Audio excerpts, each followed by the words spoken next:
Jupiter Icy Moons Explorer on an Ariane 5 rocket. Our rocket is here on the launch pad with the JUICE spacecraft on top, ready to begin its journey. Over the next couple of hours, we will bring you live coverage of launch operations directly from here, The Jupiter Control Center. And from here, ESA's mission control at the European Space Operations Center in Germany. So this is where we're getting the first signals from the spacecraft after launch and confirmation that the solar panels have deployed. We'll be discussing exactly what makes this spacecraft so special. I'm Matt Russell. I'm Bruno Souza. I'm Raphael Chevrier. And I'm Lisa Peterson, and welcome to flight VA260 on the first leg of JUICE's journey into space.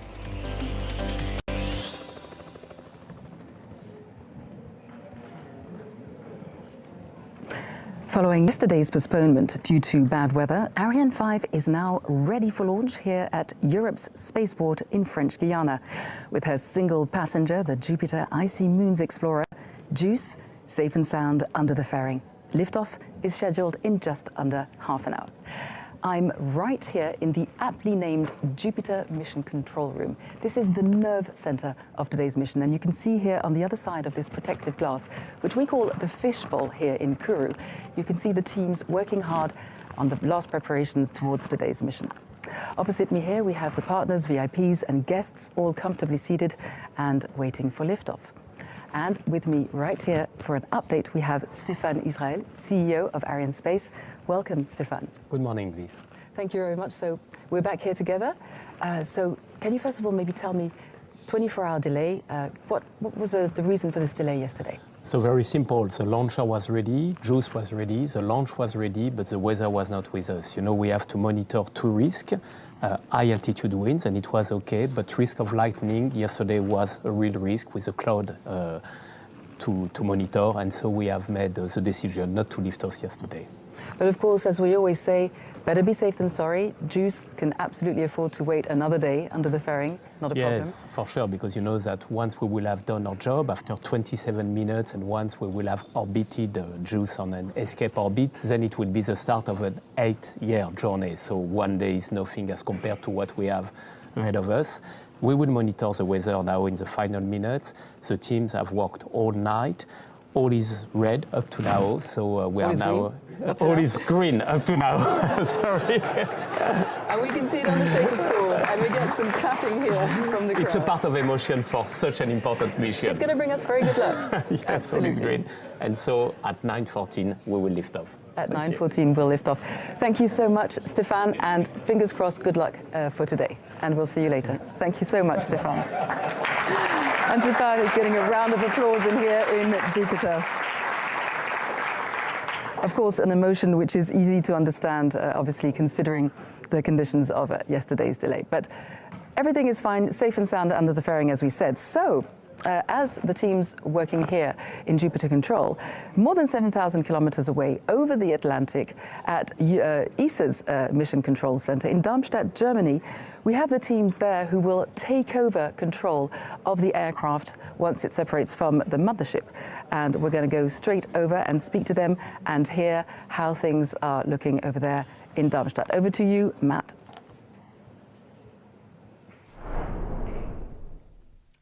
Thank you, Lisa, and hello to all our watchers. Welcome to ESOC, the European Space Operations Center, here in Darmstadt, Germany, in the heart of Mission Control. I am. My name is Matt Russell, and I will be your host for the second half of this JUICE broadcast. And behind, we have Bruno Souza in the actual control room itself. So, hello, Bruno. Try and give us an update of what's happening in there at the moment. Hi, Matt. We're still getting goosebumps all day, although to this time a bit more cautious goosebumps.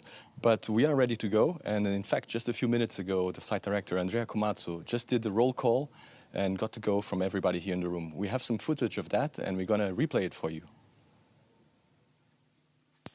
To all stations, this is OD on the briefing loop for the roll call. Please reply on my call with your call sign and your status, go, no go. OM. OM. Go. Some go. Data handling. Data handling, go. AOCS. AOCS, go. Platform. Platform, go. Flight dynamics. Flight dynamics, go. Project rep. Project rep, go.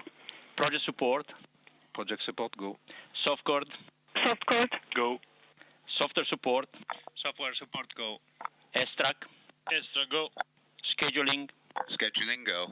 Thanks. This completes the roll call for the JUICE mission. We are go for launch. So as you just saw, we are fully ready to go.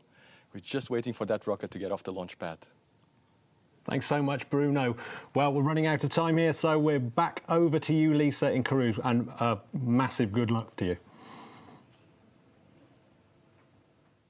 Thank you from the teams in Darmstadt. And hey, the pressure's on. They said all we're waiting for is that rocket to take off. Well, they've told us they're ready. The rocket is ready, but we want to know about JUICE. And we have Mihaela Barbu from ESA who's here to tell us all about it. Mihaela, how ready is JUICE? Good morning. JUICE is actually ready and excited to start this journey. As we speak, my colleagues are closely monitoring the satellite. So yesterday, after the launch postponement, the satellite was switched off. And slowly in the day, around 7:14 p.m., it has been turned on to start the countdown procedure. They are very close to us, a few kilometers away in LBC control room, and everyone is hoping for good weather specs. Fantastic. So we have a bit of time to chat about this. So your job is schedule controller. Does that mean that you're in charge of making sure all goes to plan? It's part of my responsibility, but you know, when it comes to scheduling, it's never one single person's job. It's actually a team exercise because planning means working coherently as a team. And us, the JUICE project team, we are quite schedule-oriented. We have a strong planning mindset. And even if you have the most perfect plan, you always have risk, you have uncertainty. And we saw that yesterday. So imagine if you take a step back, us in JUICE, we had to run our AIT campaign through a pandemic. And if you think of the industrial consortium, more than 2,000 people worked on this program, 23 countries, 18 institutions, 83 companies, then you understand the complexity of project management that my colleagues and I have been performed on this mission. And done a fantastic job so far. So this is a personal journey for you. It's 8 years, your entire professional life, because you're just a baby. So tell us how you're feeling today. I'm very excited, and yes, JUICE is my entire career in ESA. And yesterday, as the project team, we received so much positive energy from home, from our science project. Thank you so much for your wishes. Everyone in ESTEC, we saw you how many were there. Thank you for your support. ESOC, ESAC, the people on the Spaceport, we managed to see our extended JUICE family, our instrument colleagues, and we spoke with them. So they gave us all the energy to go through the night and to keep JUICE ready for the launch today. Thank you so much. Have you got a last word before we leave it here? I wish everyone to enjoy the launch from all the teams who have worked on this amazing journey. As European, I'm exceptionally proud to be part of it. And let's enjoy the event of today. It's well-deserved. Absolutely well-deserved for your teams and, of course, all the other teams that you mentioned that have been working on this project. Thank you so much, Mihaela. Thank you. So as Mihaela was saying, a huge amount of work from teams all over the world. We're going to find out more about these teams' achievements and, of course, about JUICE in the next film.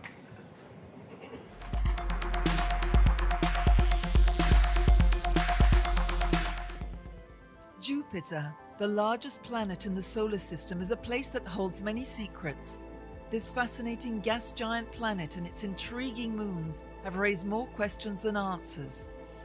Today, these answers are in ESA's grasp, with the very first European mission to Jupiter, JUICE. Short for Jupiter Icy Moons Explorer, this spacecraft will explore Jupiter and 3 of its icy moons, Callisto, Europa, and in particular Ganymede.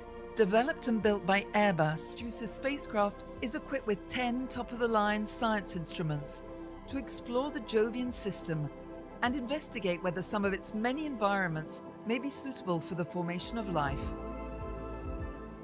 This grand odyssey of exploration begins with the launch of JUICE on an Ariane 5 rocket from Europe's Spaceport in Kourou, an historical mission aiming at solving key mysteries such as the possibility of life in the Jovian system, Ganymede's magnetic field, and last but not least, the formation of Jupiter and its moons.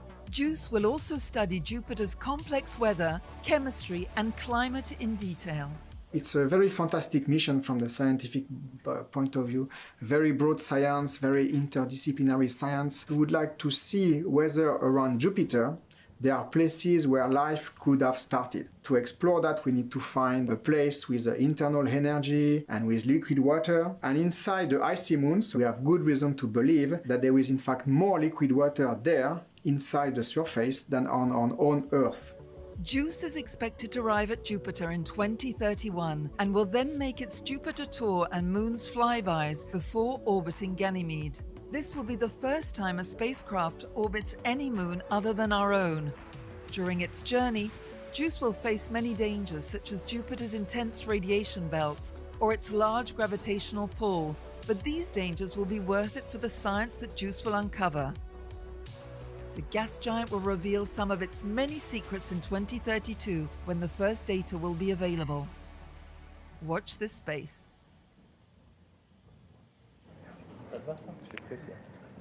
So speaking of space exploration, we have two of the faces of human space exploration with us here today. I'm delighted to welcome once again Thomas Pesquet and Matthias Maurer. Thank you very much, gentlemen, for being with us again today. It's a pleasure.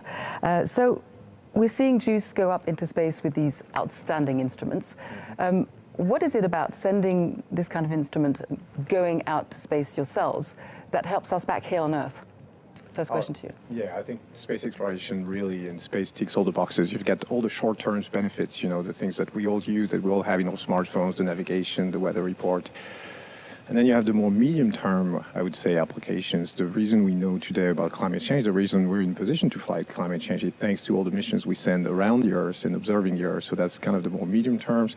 Space agencies are the champions of fighting against climate change. And then you have the longer term, the far-reaching benefits for the future. And that's the research and the exploration we're doing, the research on board the space station, building better materials, you know, better medicine, better treatments. And it all diffuses in society on Earth, and it's going to make the progress, you know, go up one step at a time. And then those missions going far out into the solar system, it's really to look at ourselves, our place in the universe, how do planets form, where do we come from, where are we going? Those are very important questions, and those are the type of questions that we're trying to solve with those missions. Fantastic. Well, we're talking about JUICE today that's about to lift off and go on its mission, a long, long journey.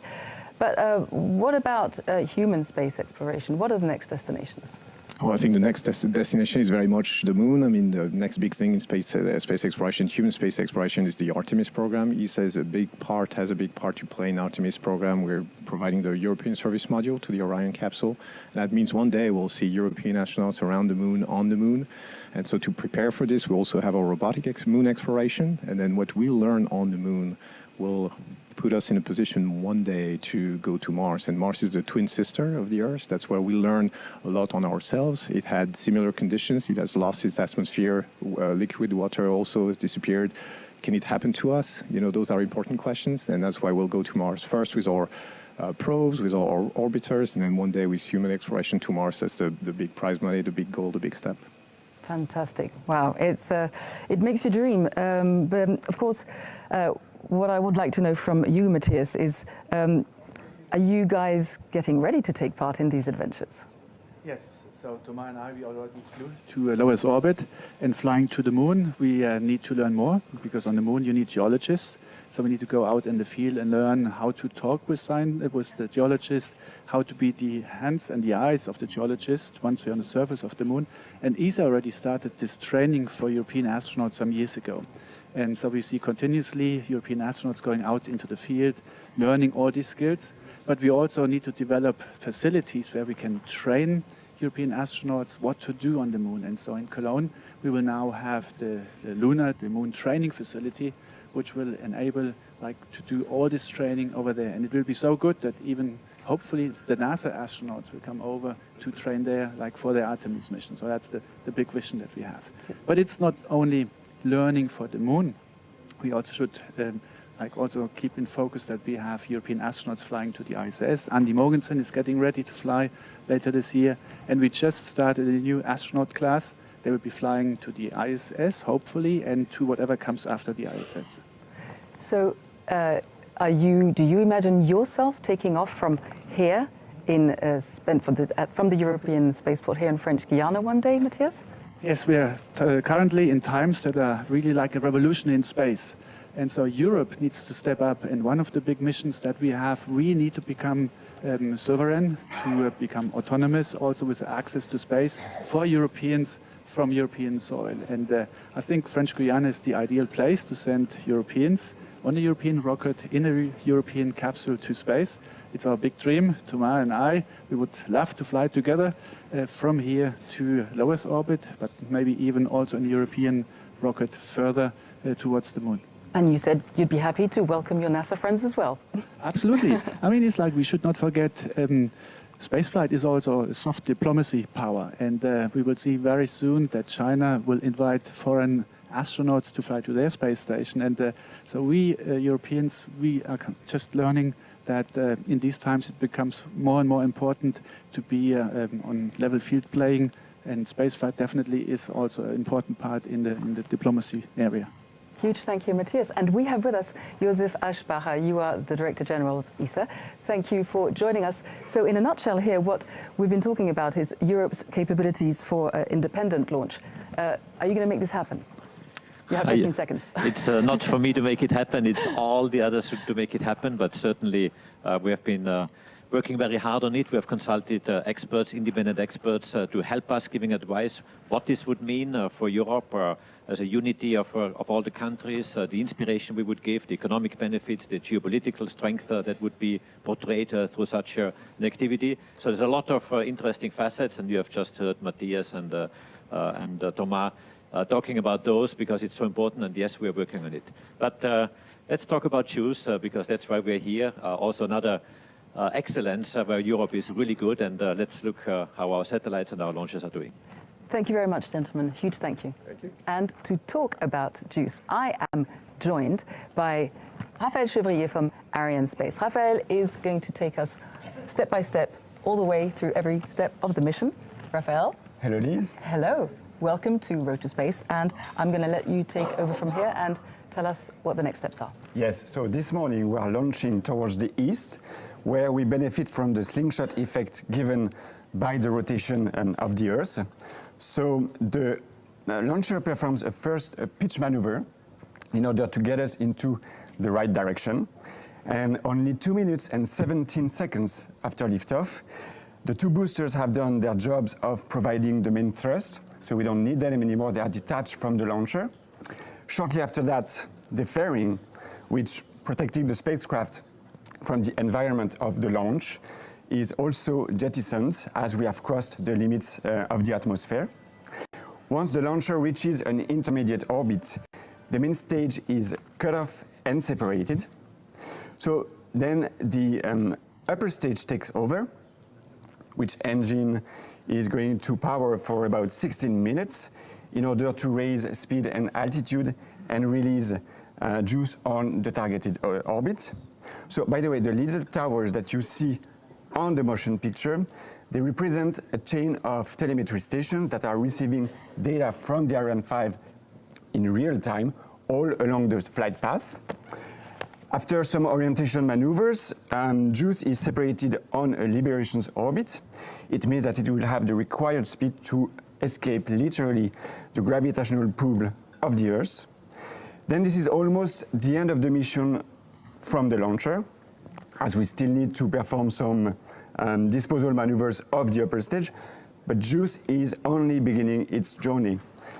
ESA teams will use the Norcia ground telemetry stations in Australia to acquire the signal from the spacecraft and take full control of it.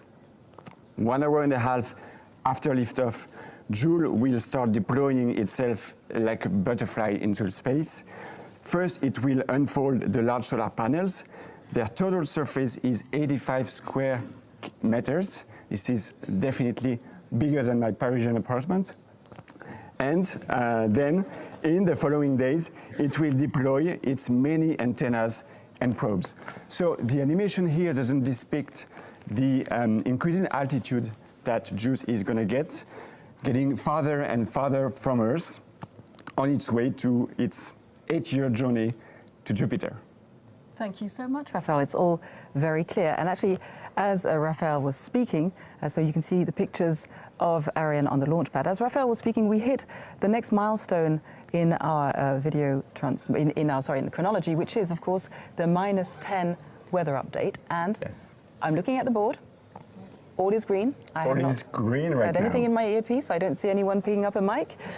So it's looking good so far. It is green and we're good to go. Looking good to go. What we check, like Stefan said, we are usually checking the wind at high altitude, the wind in the vicinity of the launch pad, and also the risk of lightning. Yesterday, it is the risk of lightning that prevented us from launching, but today, everything's good. We're good to go. We can continue the operations. That sounds great. And continuing the operations means that we're heading towards what we call the synchronized sequence. We'll talk about that in just a minute. So there's another team. You see the teams working here. Final preparation on the way here in Jupiter Control. But of course, there's another team at the Launch Control Center, which is much closer to the launch. It's about 3-4 kilometers to the launcher. And they've been working since last night. So they've not slept. Tell us more about them. Well, these teams are monitoring all the operations during the final countdown. So, for example, they are filling the cryogenic stages. They are cooling the Vulcan engine, that's the main engine of the launcher. They are pressurizing the upper stage sphere.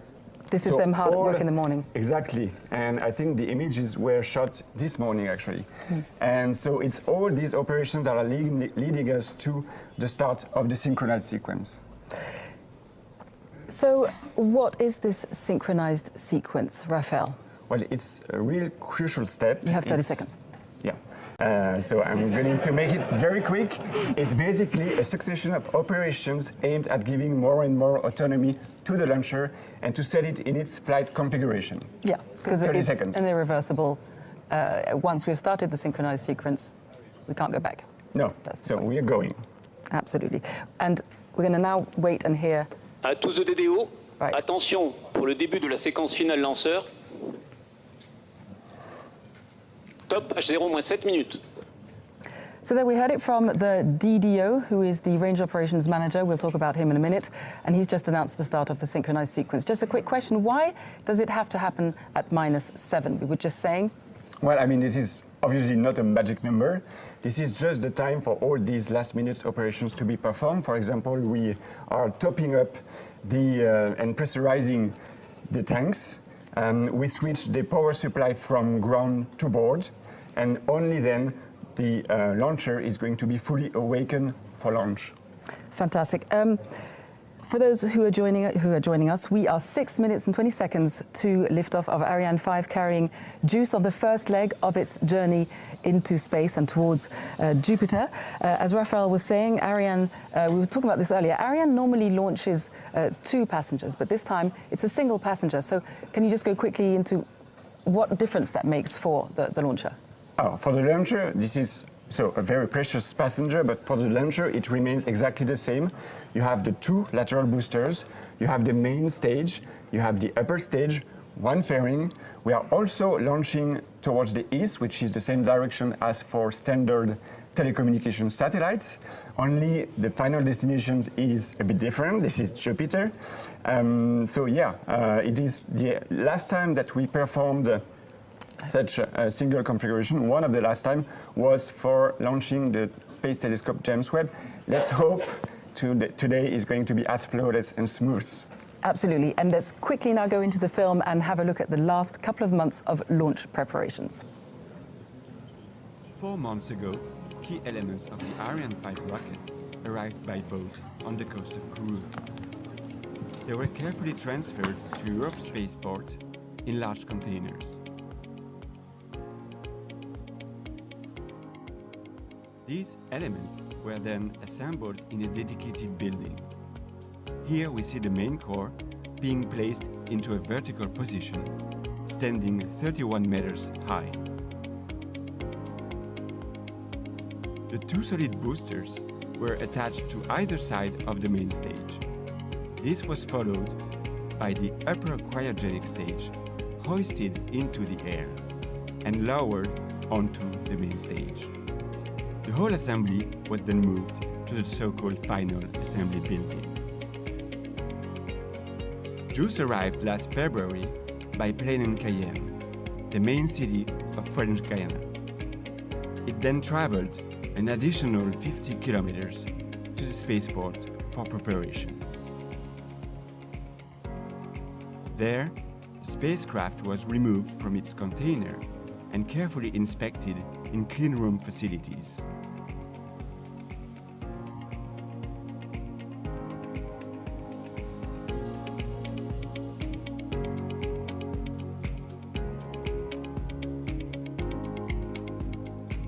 JUICE was then integrated onto the launch adapter before it was fueled, bringing its weight to just over 6 tons.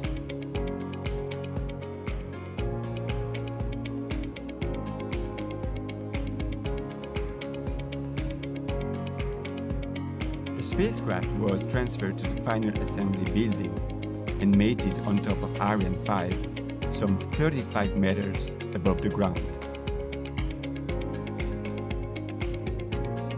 Launch preparation team got their last glimpse of the spacecraft as it was encapsulated inside the fairing, which has kept it safe and sound until today. On Tuesday, Ariane 5, with JUICE on top, was rolled out to the launch pad, where today it waits, poised in anticipation for its ascent into the sky.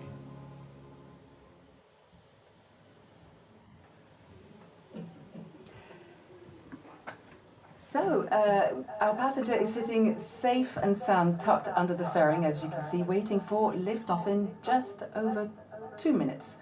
Raphael and I have moved to the skybox overlooking the Jupiter control room, where, as you can imagine, everyone is intensely focused on the last couple of minutes to lift off. And we can see here, as I was telling you, the crowds that were sitting in Jupiter control have now been asked to go out to the terraces on either side of the control room. They are among the lucky... Oh, so I didn't realize you could actually see us. We're sitting here in our skybox. So they're out on the terraces.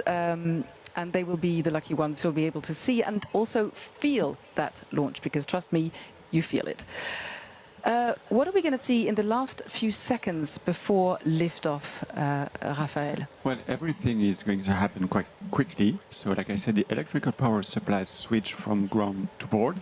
The cryogenic arms, which are feeding the upper stage with fuel, we see them retract 6 seconds before liftoff. The Vulcan engine will ignite first. We need to check it's working properly before we switch on the boosters. That's going to happen 7 seconds later. So don't be surprised if you don't see anything during these 7 seconds, because believe me, you will see and you will hear the launch. And you'll be hearing every milestone being called out by the DDO. He is the Range Operations Manager, and his role is in an... Oh, we'll wait for the 1 minute mark. Raphael. À tous de DDO, attention pour moins 1 minute. Top H0 moins 1 minute. Right, so from here on, no more commentary from us. Don't be surprised if it doesn't take off immediately, because of course there are those 7 seconds, Raphael. Exactly, so just enjoy the launch. During which the Vulcan engines are set on, and then the launcher takes off. Go Ariane 5. Go Ariane 5. Enjoy.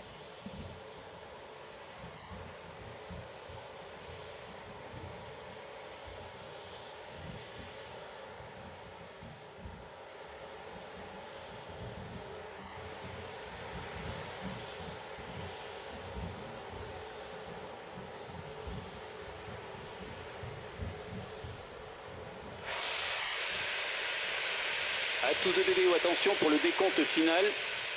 10, 9, 8, 7, 6, 5, 4, 3, 2, 1, top.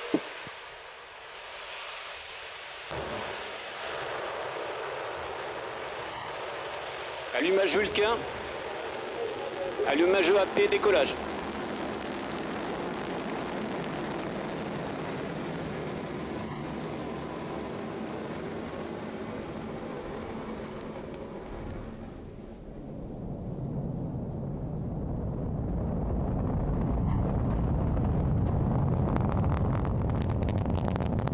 La propulsion est nominale.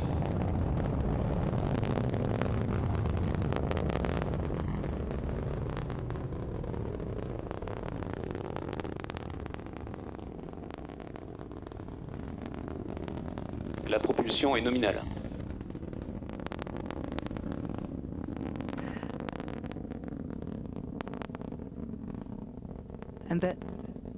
And there we go. We've seen the Ariane 5 lift off, roaring through the tropical sky, carrying Juice on the first leg of her journey into space. And now she has disappeared under the crowd. And see there, in Kourou, there are many places from which to watch these launches. As you can see, the beach, any place. And here we have a glimpse again of the rocket. Raphael, it's an amazing sensation for you as well, I'm sure. Yeah, even with the clouds, it's just... La trajectoire est nominale, tous les paramètres bord sont nominaux. It's really, really always impressive, and it's an emotion to see it.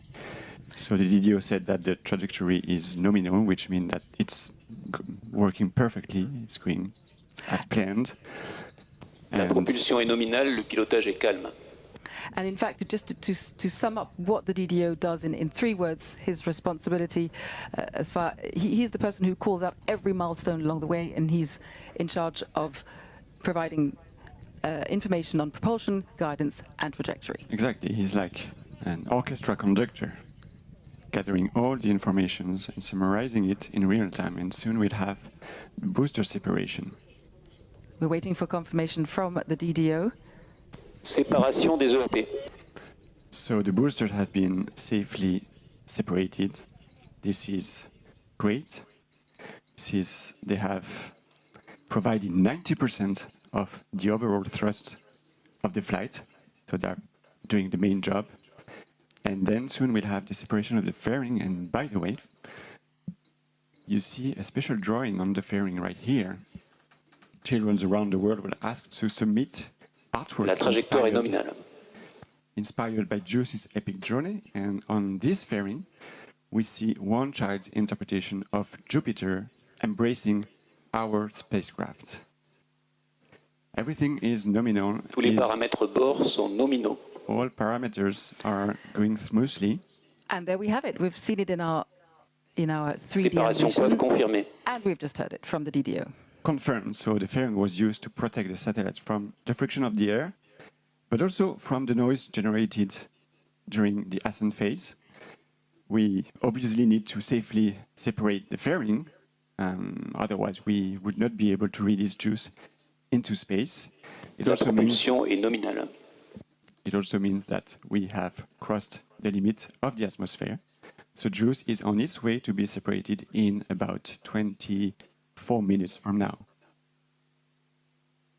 So by the way, we will have so the separation of the cryogenic stage when it has placed the launcher on an intermediate orbit. After this, I can mention that during, and we can actually see it on the motion design, because this is 3D animations here, that during the ascent phase, the launcher is set in what we call a barbecue mode. So it's slightly rotating on itself at a speed of 0.7 degrees per second. Le pilotage est calme, la propulsion est nominale. So we do this so that every face of the satellite is equally exposed to the sunlight. We just want to avoid overheating in one particular side of the spacecraft, which could damage the instruments. And as a matter of fact, when the upper stage is going to be injected on the targeted orbit, it will also rotate at a speed of 0.5 degrees in one direction, and then at the same speed in the other direction. Again, to avoid overheating on one part of the spacecraft, exactly like, a barbecue. Exactly. And of course, there are the onboard computers. What are they measuring right now, Raphael? Well, they optimize the trajectory. La propulsion est nominale, le pilotage est calme. Everything is nominal, so they optimize the trajectory in real time. They minimize the propellant consumptions to bring the launcher to the intermediate orbit, targeted at the end of the main stage propulsion phase. And as a matter of fact, we are accelerating a lot right now. So within the next 3 to 4 minutes, we'll go from, well, 3.5 kilometers per second to more than 7 kilometers per second. So how much is that per hour? Because you're the engineer. 25,000 kilometers per hour. And ultimately, juice will be separated at a speed of almost 10 kilometers per second. And it will be separated at an altitude of 1,533 kilometers. Very precise. Okay.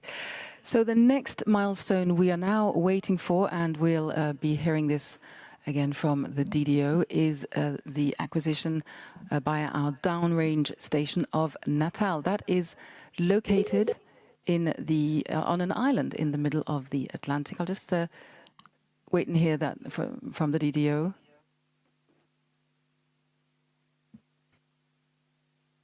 He may not have confirmed it orally, but by now it is. Just to explain, all along the route eastwards, Ariane is tracked from the ground. So the launcher's functions and vital signs are recorded and sent back to a network of stations that keeps constant watch on the health of the launcher systems. Pour la station télémesure de Natal. And we have it. The confirmation that the first... Apologies, of course, I did not mean Ascension. I meant Natal, over the border in Brazil, of course. That's the second downrange station. And just so you know, in all, that's about 1,500 parameters that is collected. Collected, my goodness. So that there's no way these 1,500 parameters can be analyzed in real time, Raphael. What happens to them? Well, the complete analysis is carried out in the weeks following the launch by a dedicated team. They provide a wealth of information about how the vehicle performed during its mission. And so this is why we constantly, improve our knowledge of a launcher, launch after launch. And then that's why Ariane 5 is such a reliable launcher. And so you were talking about the stations, and it's a little bit, you were saying to me earlier when we were chatting, it's like a relay race, these stations, isn't it? These downrange. Yeah. You were listening to the DDO. What did he say? I didn't hear him. He said that all the parameters are working perfectly. Nominal, that's what we like to So hear. the flight is perfectly smooth. So yeah, this is like a relay race with one telemetry station passing the baton to the next one, because we want to keep full visibility of the launcher in all dynamic phases of the flight. So the first stations to pick up the data was Galileo, right here in Kourou, followed by Natal in Brazil, then the island of Ascent in the middle of the Atlantic, and followed by Libreville in Gabon, and finally Malindi in Kenya. As the launcher crosses Trajectoire Africa. nominale, tout paramètres nominaux. So we'll have 3 different very short sequences right now. Coming up. The cutoff of the main stage. We should hear then that. The jettison of the main stage, and then the ignition of the upper stage. So it should be confirmed. Extinction Vulcain. Séparation EPC. And the ignition coming up. Yep. Waiting for the Allumage ESC confirmé. That's a very good news. That's a very important You should see the step smile on towards the Raphael's sun. face. You can't, because we're in our little booth. Because we forgot to mention that we are now in the sky booth, where we have a fantastic view over Jupiter, where we can see the crowds gathered. And yes, and so you cannot see the smile on Raphael's face, but he is delighted that this stage has gone perfectly. Yeah, the ignition of upper stage is absolutely key, because it's always quite a little bit tricky to ignite a liquid stage in the emptiness of space. I told you that on the ground we wait for a few seconds to check that the Vulcan engine is correctly ignited Fin de visibilité par la station de Galileo. before liftoff. But in space, it's just not possible to do that. You cannot send somebody to repair the engine. Also in zero gravity, the propellant is floating in all Le pilotage directions. est calme. The thermal environment is also not the same as it is on the ground. So, you know, there are many factors that make it quite Trajectoire challenging nominale, tout paramètres bord nominaux. and complex to ignite the engine in space. So we were mentioning earlier, this is the penultimate Ariane 5 launch, which for more than a quarter of a century has provided Europe with reliable and independent access to space, which Josef Aschbacher was talking about earlier. Ariane 6 will be taking over. Europe's best engineers are building on the success of Ariane 5, and there's already a fully integrated Ariane 6 on the launch pad right here in Kourou. You're going to tell us about that, Raphael. So can you take us through the latest developments with Ariane 6? So last year was quite exciting for Ariane 6 with the start of what we call the combined test, corresponding to the meeting between the launcher and the launch pad here in Europe Spaceport. Here we see a fully representative version of Ariane 6, which has been assembled with the main core raised vertically, directed on the launch pad. The upper composite was then hoisted and mated on top of the launcher. This operational scheme is actually a big difference with respect to what is done with Ariane 5. It is made possible thanks to this mobile gantry, which will obviously be removed during launch. And also, 2023 is going to be also a busy year for Ariane 6, obviously. In January, the launcher was connected to the control bench, and a first power test was performed. Then dry run will be performed, followed by the actual fueling operations of the central core. Teams will also perform hot firing tests of the lower stage engine, Vulcan 2.1, including a long firing test. And hot firing tests of the upper stage were successfully performed in 2022 and beginning of 2023 in Lampershausen at the German Aerospace Center. Next ones are under preparation. So launcher elements that will be used for the Ariane 6 first flight will arrive in French Guiana using the new generation canopy vessel, which will be equipped with sails and hybrid propulsion.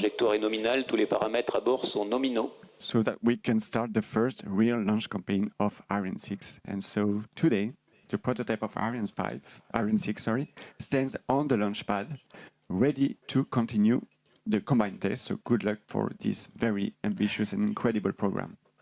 And Raphael, we heard while you were explaining all of this, we heard that the DDO called out the loss of signal with the Natal tracking station. Now,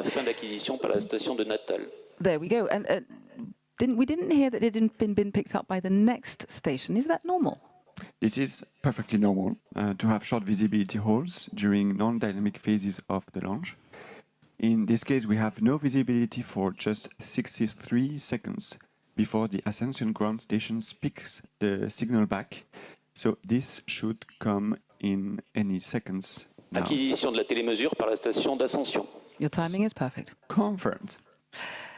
So we've been picked up by the next downrange station, that is Ascension, the tiny little island in the South Atlantic, and everything is nominal, the DDO is telling us. So from what I understand, we're going back to Ariane 6, there's a very healthy order book already for Ariane 6 launches, Raphael. Yeah, Ariane 6 is already quite successful on the market, with already 28 launchers sold for both institutional and commercial customers. It is a very versatile, flexible launcher, perfectly suited for complex missions and satellite constellations deployment thanks to its high liftoff capability and its reignitable upper stage engine. La trajectoire est nominale, tous les paramètres bord sont nominaux. It's nice to hear the regular updates from the DDO that everything is going to plan. For those of you who are joining us, Ariane 5 lifted off 14 minutes ago, just over 14 minutes ago, from the European Spaceport here in French Guiana, carrying ESA's Jupiter Icy Moons Explorer into outer space. We're bringing you this live show from the Jupiter control room, where the operational teams are overseeing the mission's progress. JUICE is due to separate in about 13 minutes' time, but this is just the start of its long journey on its way to Jupiter. Let's find out more about the tech on board that will help it fulfill its mission. La propulsion est nominale, le pilotage est calme. At the heart of the JUICE mission, led by ESA, is a giant bird-like spacecraft with large solar panel wings stretching out on either side of its main body.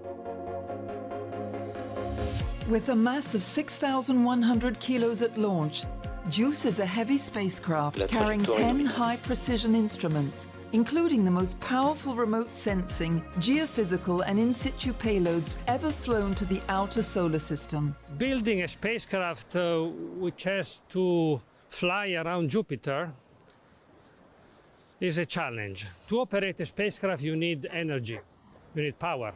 And normally we get power from the sun La using solar trajectoire array. nominale, But tous around les paramètres Jupiter, bord sont there is not dominants. much sun. Therefore, the solar array has to be very big. There is also another challenge. All the stuff that we built there has to survive very low temperature. And the third one is that the environment around Jupiter is very radioactive. That's why I think the solar array, which is very exposed and put together these three difficult technology, is really a great piece of engineering. Maybe a piece of art. The instruments were contributed by the JUICE mission's scientific partner.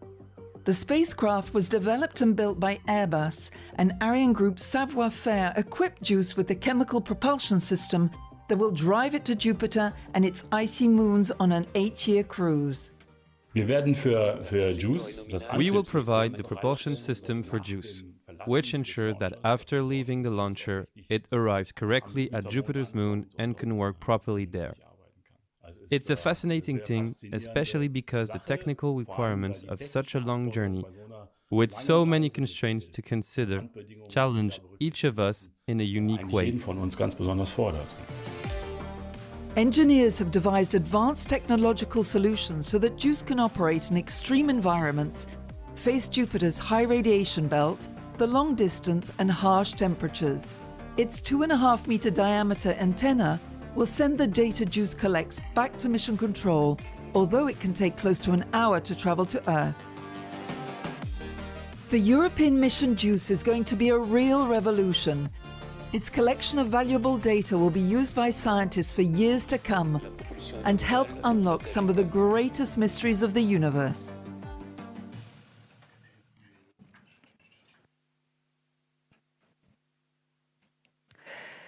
So, Raphael, JUICE is an emblematic European science mission.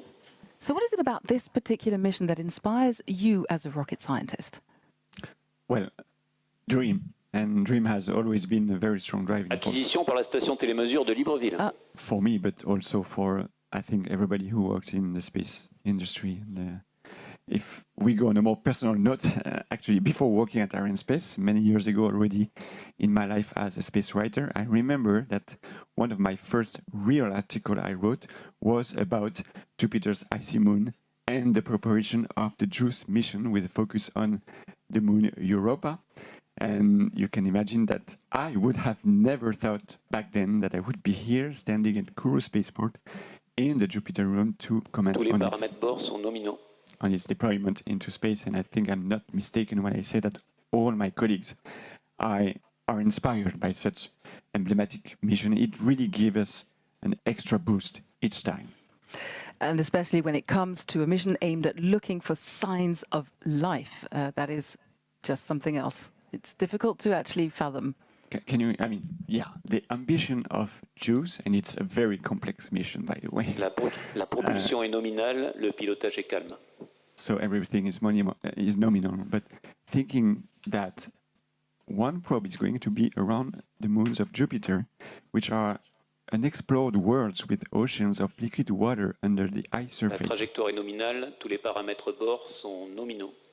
Where exobiologists expect to find some forms of life, we don't know, like microbes, maybe shrimps, maybe small fish, probably not, but let's dream, and especially on the moon of Europa, it's just absolutely incredible.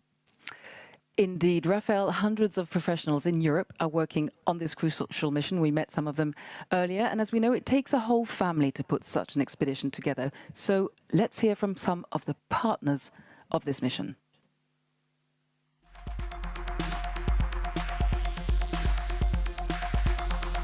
Bonjour, je m'appelle Victoire de Maincourt, je suis nationalité française, je viens de Toulouse, je travaille chez Arianespace. My name is Rossella and I originally come from Italy. My name is Oliver Troll and I'm a German rocket engineer working for Ariane Group in Bremen. I'm Italian And I'm a telecommunication engineer. Je suis espagnol, je viens de la ville de Madrid et ça fait 3 ans que je travaille au Centre spatial guyanais. Je suis chargée du suivi en temps réel du lanceur et de la mission et de vérifier son bon déroulement afin de rassurer à la fois les personnes qui travaillent sur le lanceur et évidemment le client. In Kourou, during the launch campaign of JUICE, our goal is to check all the final full functional tests, so all the final checks after the transport of the satellite here in Kourou and before the launch. I'm responsible for the follow-up of the stage integration up to the launch, the treatment of technical anomalies with an end-to-end view, the technical consistency of all information, and the on-site presence in Kourou during launch campaign. Je travaille à la sauvegarde des vols. Mon rôle le jour J consiste à surveiller la trajectoire du lanceur et les équipements à bord. Et si on constate que la mission cesse d'être nominale, on pourrait être amené à intervenir pour assurer que tout se passe en sécurité pour les viandes et les personnes et ainsi maîtriser les risques. I take care of the assembly and integration of all the units of the spacecraft, and afterwards to make sure that the test campaign goes as planned and that the spacecraft will perform as expected once in space. If I want to define team spirit in 3 keywords, I can say that the first one is collaboration, the second keyword is coordination, and then the third keyword, which is the most important for me, is to have fun. It helps overcoming difficulties and obstacles. So yeah, for me this is the most important part.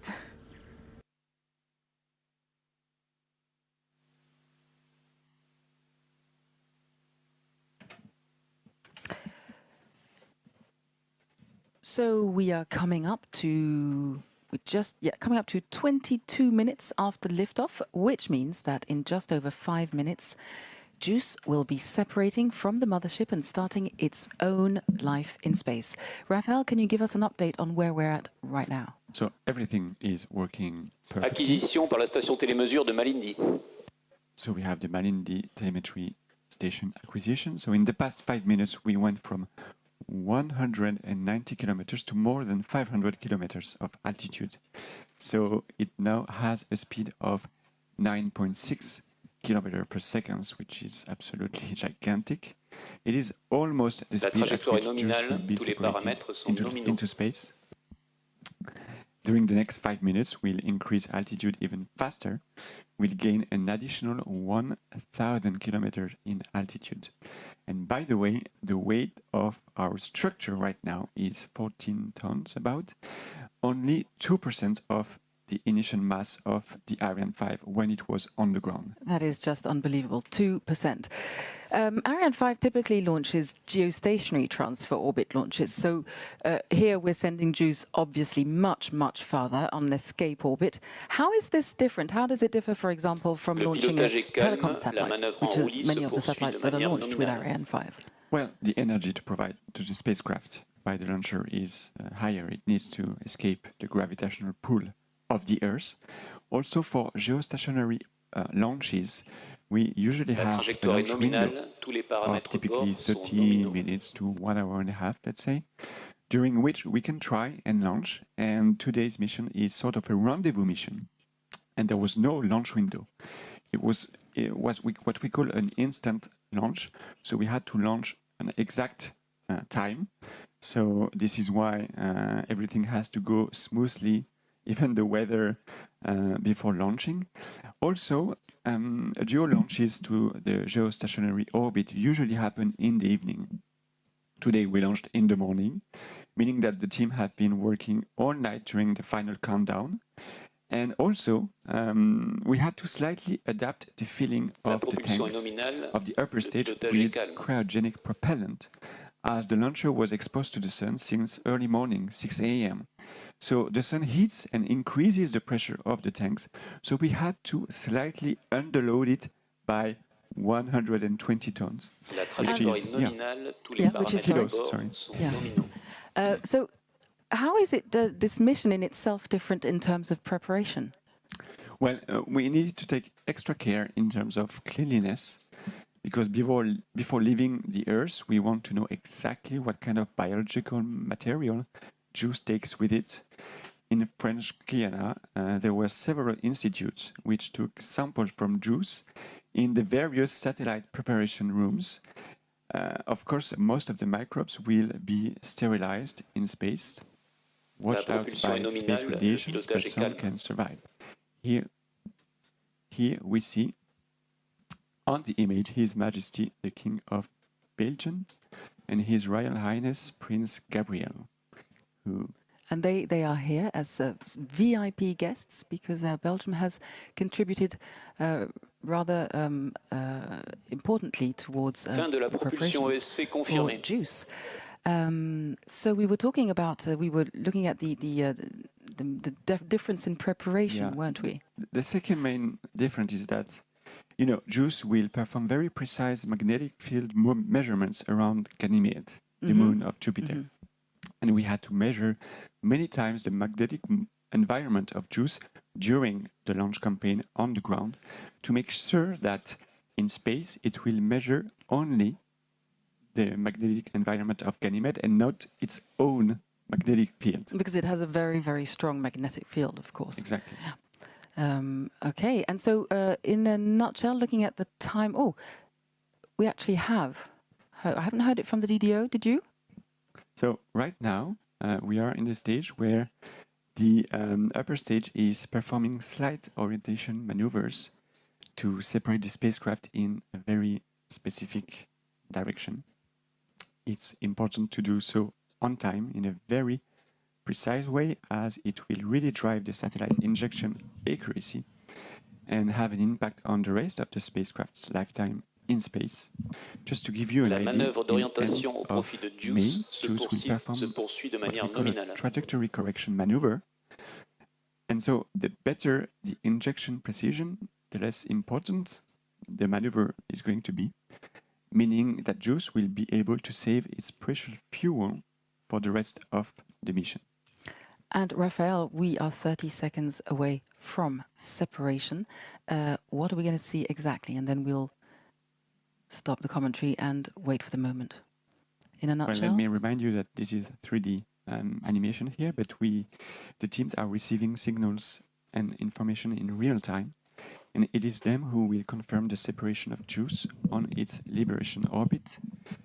They will provide all necessary information to ESA teams so that they can acquire the spacecraft. Let's wait for confirmation from the DDO.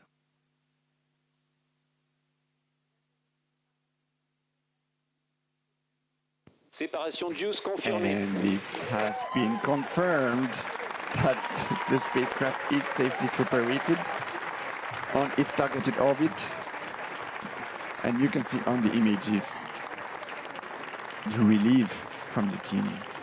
This is years and years of work on the part of these teams. Decades of works for some teams. Yes. And it is so good to see such joy on their faces. No, but of look course, at this. A reminder that this is the very, very first leg of JUICE's journey. You can see the emotions on the faces. That's really what makes space activities so special. It's like a reboost each time we launch a satellite. And what a satellite right now. Honestly, I can only wish good luck to JUICE and all the teams for this incredible journey through the outer solar system. That's absolutely amazing what we are living right now. The atmosphere here in Jupiter is effervescent. There is a true sense of joy and happiness. But as I was saying, of course, this is the very beginning of the journey, and we will be letting, of course, the teams in Darmstadt take over shortly, because they are the ones who are going to be confirming acquisition of signals, first signs of life from our passenger. You were going to say, Raphael? No, I was saying to say, this is the beginning of the journey for JUICE. For the launcher, we may perform what we call a passivation of the upper stage, meaning that the remaining propellant of the tanks is expelled in order to prevent any risk of explosion in space. This is a requirement for a sustainable use of space. And we also perform a very small disposal maneuver in order to remove the upper stage from any operational orbit, giving an extra push of 13 meters per second. And so, yes, and then this is going to be the real end of the mission for the launcher. But right now, let's focus on the joy on people's face. This is absolutely incredible. JUICE is on its way to Jupiter. And it is especially a joy when you know, considering the stress that a delay brings. Even though we know that the passenger is safe, it is a lot of work for many people to have to delay, and a very safe choice to make, of course, as we can see today. So again, in a few minutes, ESA teams will acquire the satellites. We're now waiting for, of course, for comments from Stéphane Israël, who's just been mic'd up in the fishbowl, and he'll be with us very shortly. So we'll of course tell you when he's with us. We'll let you know, and we'll let you enjoy the smiles and happiness on everyone's face.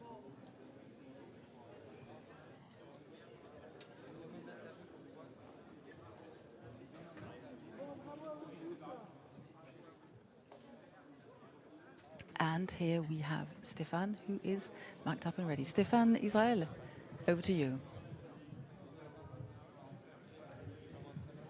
A few seconds delay, but he's with us. Over to you, Stéphane. Okay. So today's mission is a full success.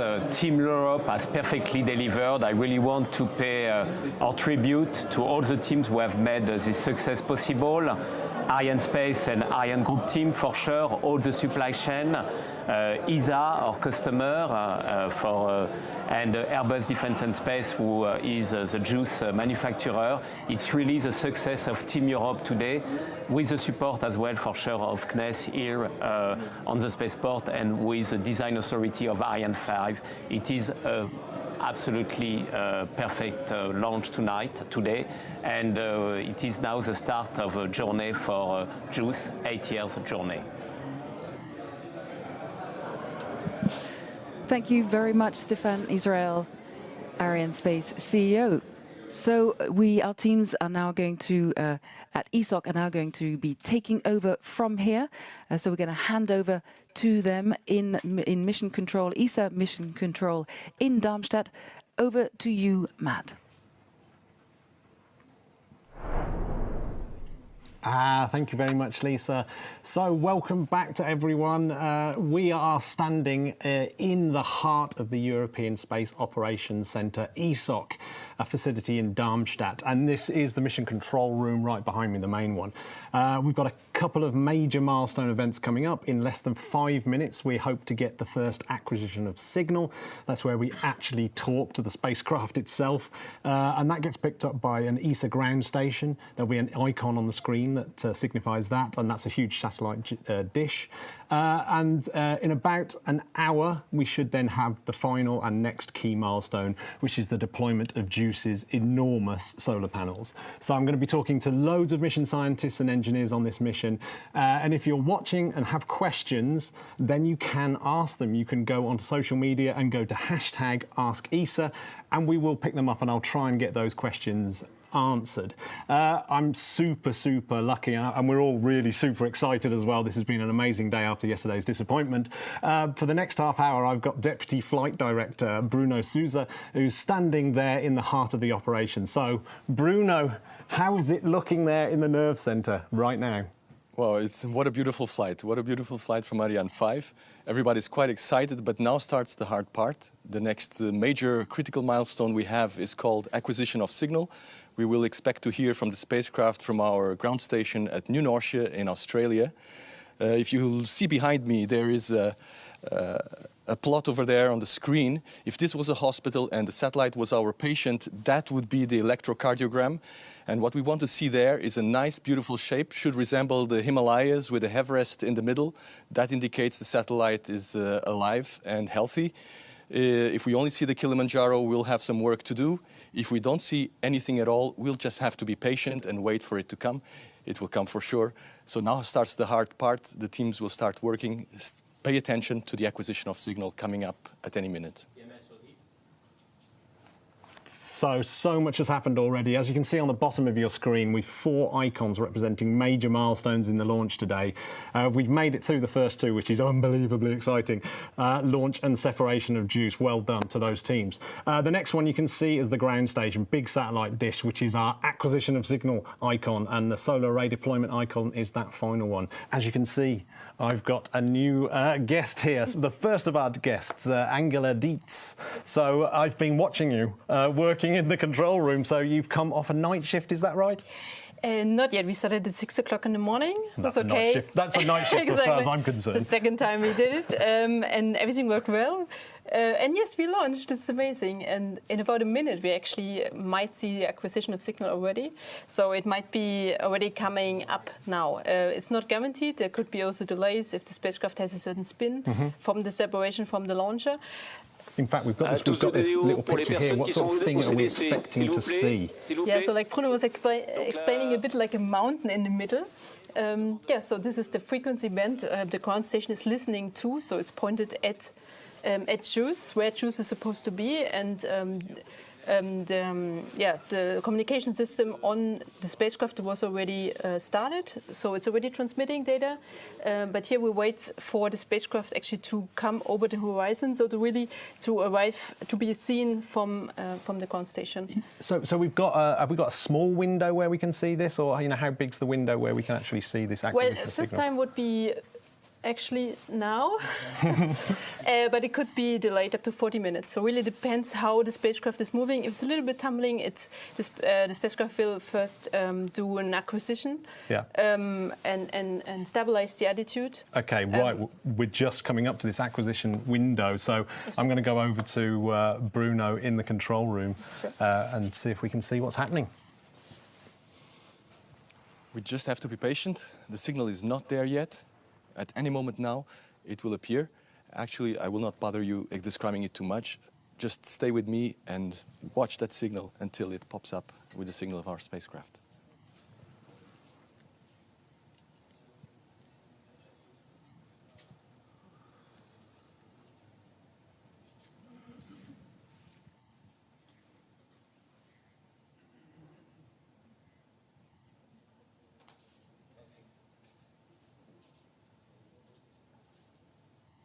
ODOM.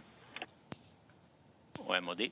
Quick brief from New Norcia. They see the downlink signal from Ariane.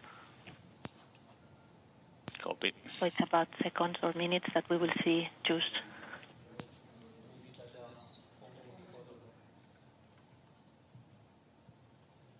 It's gonna come.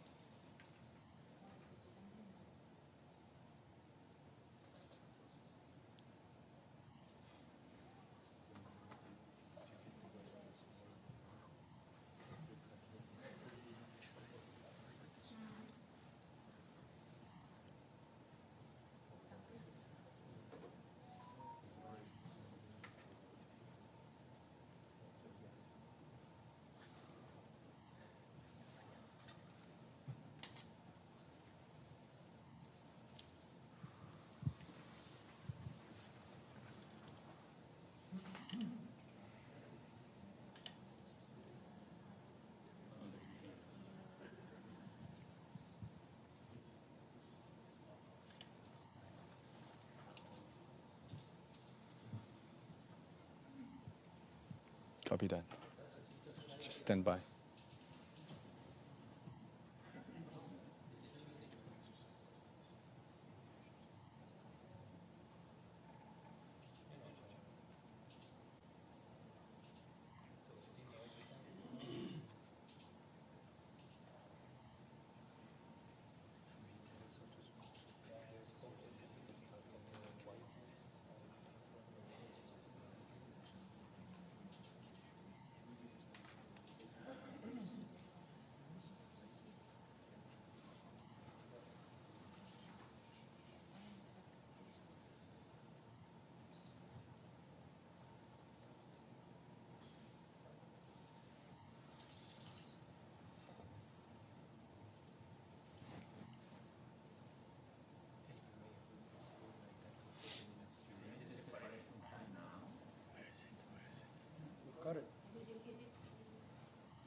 No signal yet.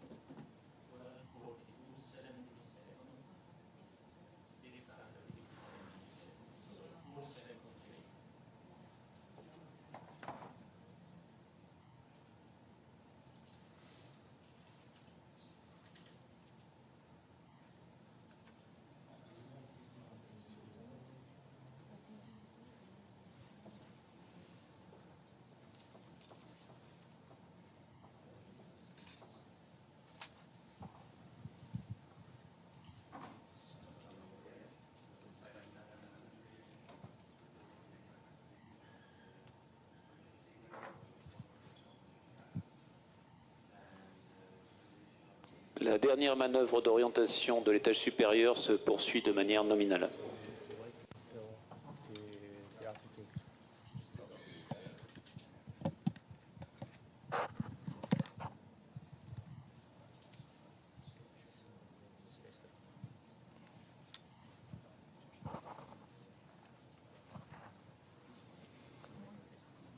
Give me a go.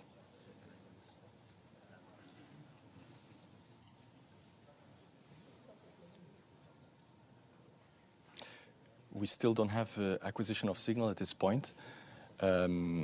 This satellite, as you might have heard already, has been separated from the launcher, from Ariane 5. As it separates, there's always a certain rotation, a tumbling effect. The satellite needs to first prime the thrusters. That means it needs to make all the pipes open such that the fuel and the oxidizer can flow through it. At this point, it can use the thrusters for control, and then it will try to find its own orientation in space, and at that point, it will switch on the transmitter and start transmitting. So there's always a certain uncertainty about the time when we'll actually receive the signal. We have to be patient, we have to keep looking, and I'm sure it will wake up quite soon. So thanks very much, Bruno. So Angela, what does it mean? What does this actually mean? How long do we have to kind of try and get this signal acquired? And you know, where are we? What's your feelings right now? For me, this is still nominal, yeah, yep. Still quite nominal. So this is really what we said, like 51, that the spacecraft comes over the horizon of the antenna, so could be seen from the antenna, but that doesn't mean that the spacecraft is already in a state to really transmit. It's what Bruno was said, so it's really still finding, stabilizing the attitude. So yeah, only in about half an hour we would start to get nervous.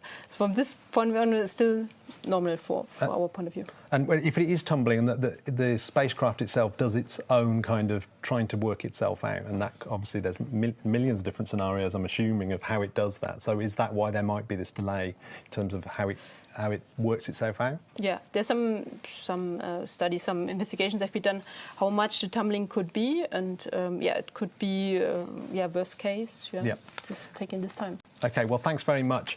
So thanks very much for joining us. It's really tense now. It's super tense. So if you've just joined us and you are following the JUICE spacecraft after its separation from Ariane 5, we're hoping to actually talk to the spacecraft soon. It's starting its billion-kilometre journey to Jupiter, well, many billion-kilometre journey to Jupiter. We're in the European Space Operations Centre, where the fleet of the European satellites and spacecraft are actually flown and controlled by a large multinational team, people, Angela, scientists and engineers. If you want to ask questions of my many guests that are coming up, you can use the hashtag #AskESA, and I'll try and get them answered as soon as I can. But in the meantime, I'm going to switch you back over to Bruno. To me. Oh, for the who's who in the main control. Yeah, tell us who's who in this, who all this international team are. Just as well, it's a good opportunity to introduce everybody who's in the control room right now. And I will start with this side of the room. And this function are the software coordinators. Today, Marta and Luca and Danielle are taking care of all our software. So all the software that is running on these consoles and on the servers, it's taken care by them. If anything fails, they bring it back up. Right next to them are the ground operations managers. and they are taking care of all the facilities, all the ground stations, making sure that we are connected to the ground station, configuring the ground station to listen in on the satellite, so they will be responsible for finding the satellite in the sky shortly. Now we move over here to the flight control team. And in the flight control team, they're responsible for operating the satellite, so they will take over control once we see it in the sky. Different functions are present here. On the front row, platform is responsible for our radio communication system and for our thermal system. Rudy is on shift at the moment. Right next to him, Arthur is taking care of the data handling. That's our onboard computer, our mass memory, and all the routing of data to the ground is taken care by Arthur. And then over here on this side, we have the attitude and orbit control expert. In this case, Giulio today. He's taking care of monitoring the separation sequence and what's happening on board. He's also a system engineer. And leading all these people at the moment is my dear friend and colleague for many years, Ignacio Tanco, who I may add is probably one of the best spacecraft operations managers in the world right now. At least the only one flying to Jupiter today. And over here on the last row, we have the flight director.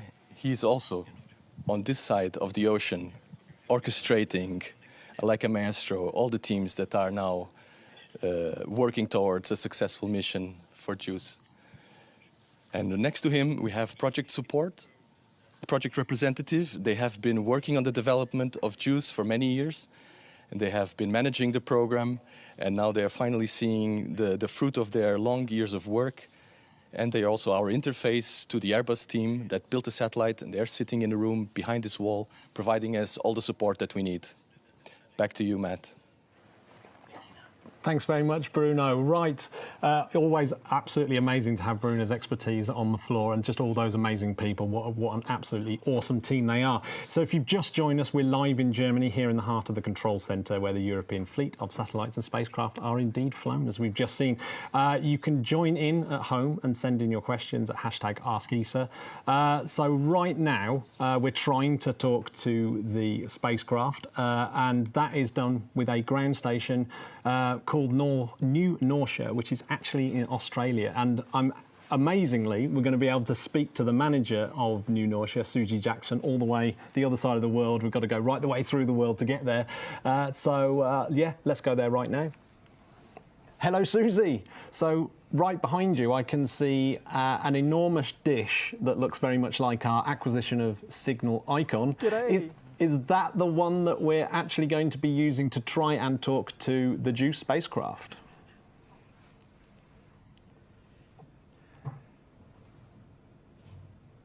Yes, so this is New Norcia 1. This is our 35-metre main antenna here at New Norcia, and we're currently having a go at acquiring JUICE as we speak.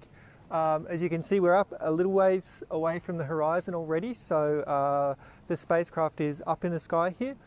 Conditions here are really good, really nominal, and we're waiting for the signal to come in from the spacecraft.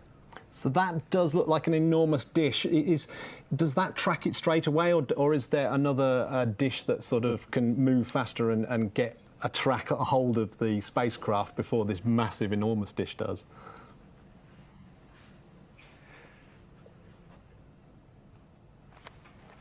Yeah, so for these early acquisitions of spacecraft that are still close to the Earth, we cheat a little bit because we've got such a big dish here with New Norcia 1. It has a very, very, very narrow beam, so it's only able to spot a spacecraft in a very small, very well-defined area. Because we aren't completely sure where JUICE is yet, there might be a little bit of variation in its trajectory, although I hear everything's nominal so far.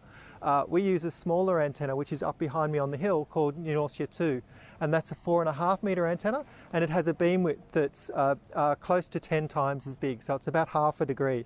So if JUICE is up there and it's transmitting to us, we'll see it. So as soon as JUICE gets its act together and gets its attitude stabilised and starts talking to us, we'll definitely hear that signal. Yeah, JUICE is keeping us all guessing at the moment. So how long can this dish actually track JUICE for? Is it for the whole day, or how does that work?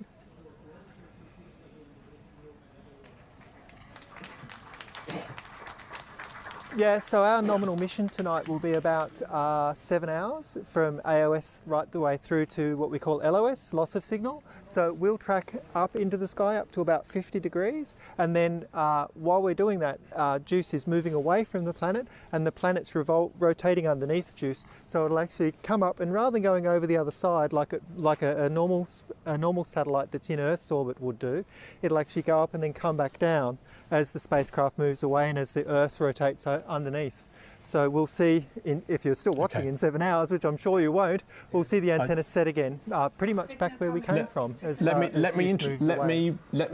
Yes, Susie, I've got some great news for you. We have acquisition of signal, so I'm going to go over to Bruno in the main control room. This is super ace news.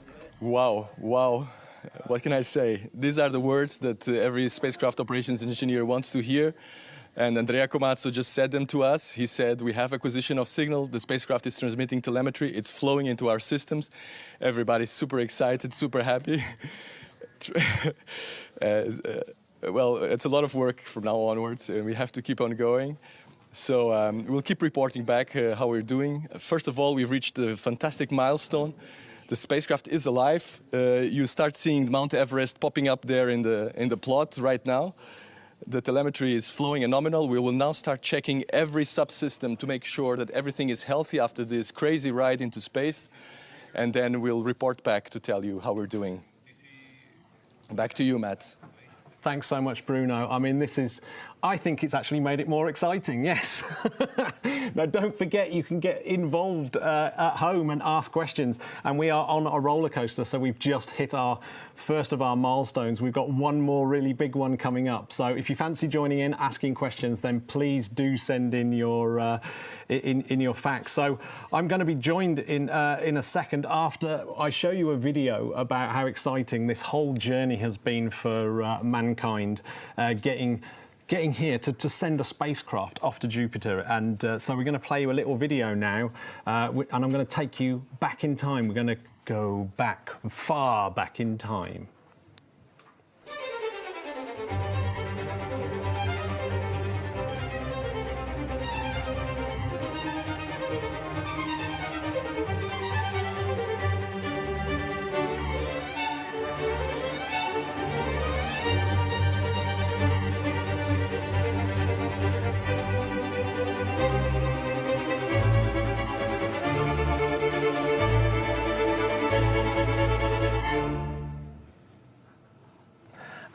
So I've got my newest guest. I'm joined by Anna-Zina Solomonidou, the senior scientist at the Hellenic Space Centre, who's been working on JUICE.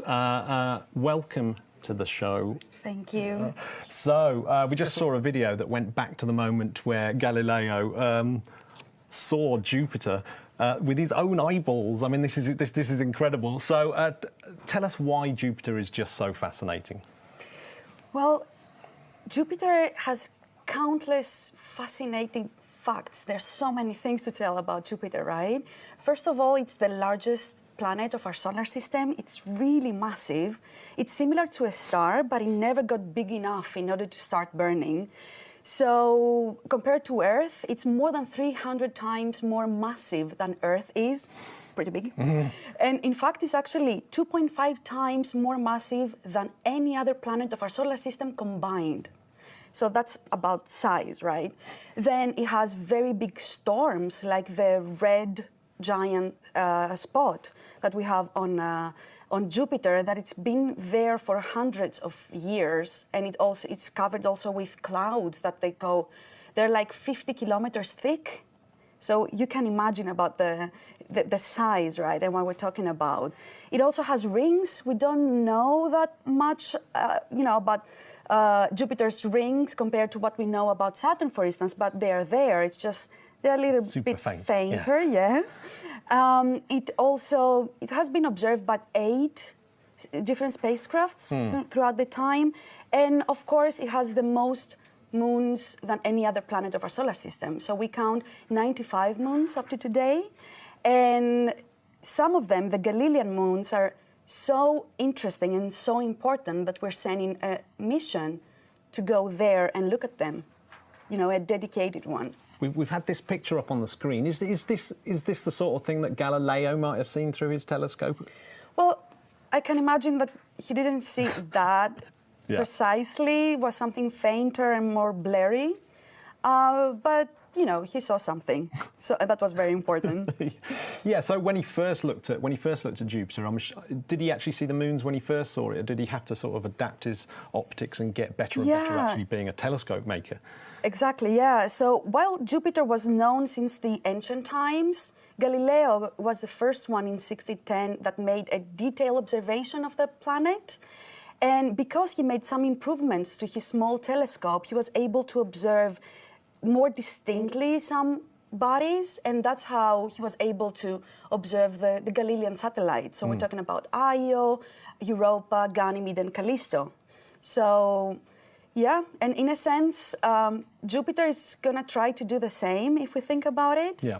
So Galileo improved his small telescope, his main instrument, and he was able to see something that wasn't seen before.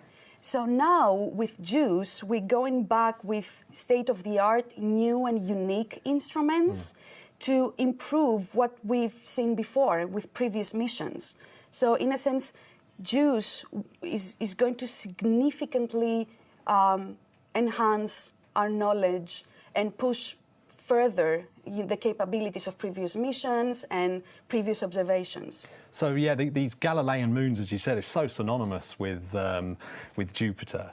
The actual mission itself has actually got a tribute to the man himself, Galileo. So do you know?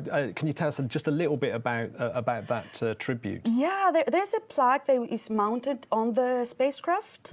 And it actually replicates a few pages from... I think we have a little bit of a screen here of it. Exactly. Yeah. So you see this being mounted on the spacecraft, and it replicates a few images from Galileo's book, where he described the observations of the moons back in 1610. So I think it's very emotional, and it's a very nice touch to bring something from Earth to this, you know, outer solar system body. Yeah, and say, okay, we've been following you for so many years.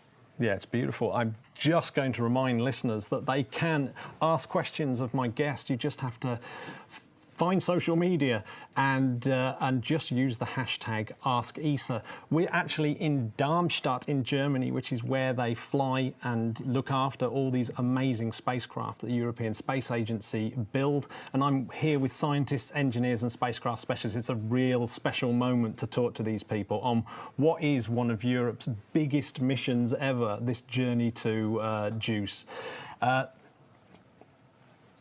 I'm going to hand over to Bruno because he has some news for us. Let's go. More good news. The spacecraft is in a hurry. We acquired a signal and we just realized that the spacecraft is going quite fast through the configuration and to the automatic sequence that is leading us towards the solar array deployment. So in fact, the last pyrotechnics that will release the solar arrays will fire in about 15 minutes. And at that point, we might start seeing the solar arrays then deploying and reaching their final position. So all in all, we should count on about 20 minutes until we have the solar arrays fully deployed. Thanks so much, Bruno. That is like amazing news. We've gone from being scared to being joyous here. So someone's actually sent in a question from Twitter, and it says here, a question from my daughter. Why are you going there? That's the key question, I think. We're going there because we want to go, you know, we're going to be close and personal with the habitable worlds of our solar system. And we have amazing examples there. We're talking about Ganymede, Europa, and Callisto. So we go in there, because we have some fundamental questions to answer, and these are coming from the previous missions. And some of them is very simple. How do these moons look like in detail? We're going to spend some time there, so we will have the opportunity to look closely and overlap, you know, go back to the previous, to places that we visited before and see how do they change with time. We want to see also, we want to examine, explore a typical gas giant like Jupiter. You know, this is an amazing opportunity. And we want to see how this complex environment formed and shaped all these moons. So we have pretty good reasons to go back. And specifically, if we think about the moons, we're going to look very closely at Ganymede, and Ganymede is the largest satellite of our solar system. It has its own magnetic field that doesn't happen with other satellites, right? Super interesting, yeah. And it's a very good example of a liquid environment. Let's not forget that the most interesting fact about these moons is that they're ocean worlds. And what does that mean? Is that they hide a liquid ocean underneath their icy surface. So Ganymede is a very good example of a liquid environment trapped in between icy layers. Then we go into Europa, and Europa is 4.5 billion years old, but the surface is only 20 to 180 million years old. So it's very, very young. And it also, we suspect that the water there is in Europa is double the water we have here on Earth. So it's the best candidate. If you want to find life out of Earth, Europa is a very good candidate to go and, you know, search and look around. I mean, that's why we're going, isn't it? Right. The water things. Thanks so much for joining us. I mean, thank you, it's my pleasure. The whole purpose of going to Jupiter is just blowing my mind. But thank you so much. So we've just got to the hour mark after launch. So I think it's about time we went back to Bruno and got more of an update. What's happening in the control room, Bruno? Hi, Matt. It's all going according to plan. The pyros are firing in sequence. Every time one fires, we wait another 2 minutes, the next one fires. We will get an information as soon as we reach the last ones, and then we will know that we are just a few minutes away from full array deployment. So we just have to hang on a few minutes more. Everything is going super smooth. All subsystems have reported already that the spacecraft looks quite healthy, so no reason to worry at this point. Let's just keep watching. A few minutes more, and we should have also power being produced by the spacecraft itself. Thanks so much, Bruno. So sending a spacecraft to Jupiter really is no mean feat, with some very hard obstacles to overcome. I'm delighted that I'm joined by Frederick Fay from Airbus, who are the main contractor that actually built the actual spacecraft itself. So welcome, Frederick. So what are the challenges for the spacecraft? It's a super harsh environment, isn't it, space? And so what are the challenges that it faces on this 12-year timeline? In fact, we're looking at this timeline here. Can you describe a little bit about the journey, about how the actual journey works? And yes, so in fact, the mission was defined to maximize the mass of science instruments to be brought to Jupiter. And to do that, Ariane 5 was not powerful enough to send directly the spacecraft toward Jupiter. The payload mass would have been too small. And what has been designed by ESA mission analysis team and then tuned by flight dynamics team is multiple flyby to benefit from gravity assist of massive planet on the way to Jupiter. And as a result, we have 1 year after launch, we'll have a lunar Earth flyby, which will first accelerate the spacecraft. In fact, send it toward Venus 1 year after, then accelerate again around the Earth, a third acceleration around the Earth, and then a 2.5 leg to Jupiter. And it was within the mission capability to be able to reach Jupiter within 10 years. It was the requirement for the mission analysis. And each year you can find, depending on the configuration of the planet, you can find some trajectory with Venus and Earth, with Venus, Earth and Mars, and different combination. And in fact, the combination that we have today for this launch window is Earth, Venus, Earth, Earth, and then Jupiter. With some peculiarity on the first one, to have an even more effective kick at the beginning of the mission, mission analyst guy have found a possibility to use lunar and Earth in a 1 day separation. So first you are at 700 kilometers just around the moon, and then you are 1 day after around the Earth, and you have a double acceleration that improves the overall energetical scenario. Then at Jupiter we'll have a full tour with 3 moons explored, so Callisto, Ganymede and Europe, 2 times Europe. And this is done through 35 other flyby. So these flyby are both scientific, but also used to shape the orbit and progressively to go toward an orbit that will enable us to orbit around Ganymede. That will be also very first in spacecraft mechanics.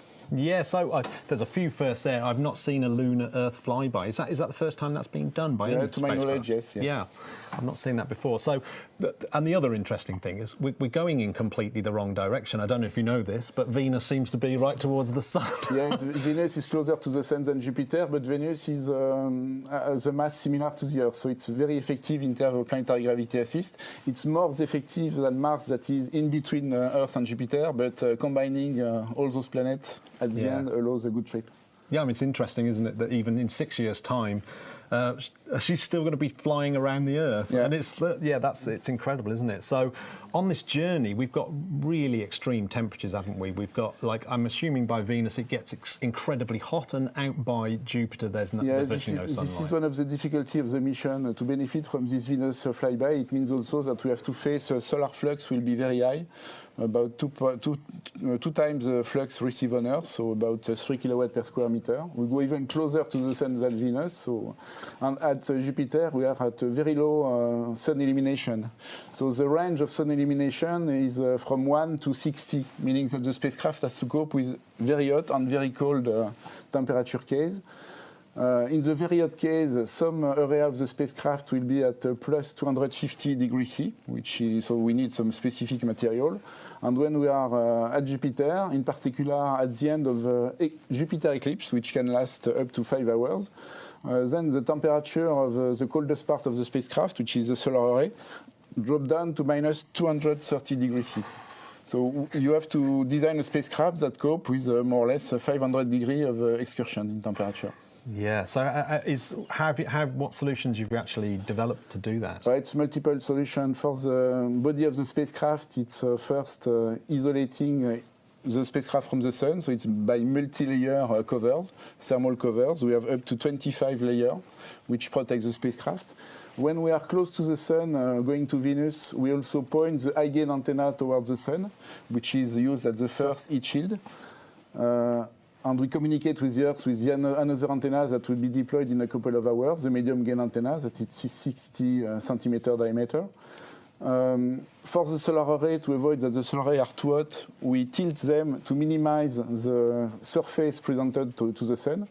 And this tilt is maintained when we are in between the Earth and the Sun. And then at Jupiter, we have to benefit from the multi-layer insulation that enable to maintain the electronic inside the spacecraft within, let's say, a comfortable environment with a minimum of heater power that is also provided by electrical heaters. Yeah, I've got some questions coming in from social media that I'll ask you in a second. I've just got one question that I've been... The radiation that we're getting at... radiation at Jupiter. Yeah, radiation at Jupiter. What are the different sources of radiation, and how are they affecting the spacecraft? Yes, radiation of Jupiter. Jupiter is a big system, in fact, and Jupiter is very massive, and it creates some tidal effect on the closest moon orbiting around Jupiter, which is Io. And Io is not an icy moon, it's a volcanic moon. This volcanism is created by Jupiter gravity, and as a result of that, you have a large ejection of Io material, basically sulfur dioxide, that is then catched by the magnetic field of Jupiter.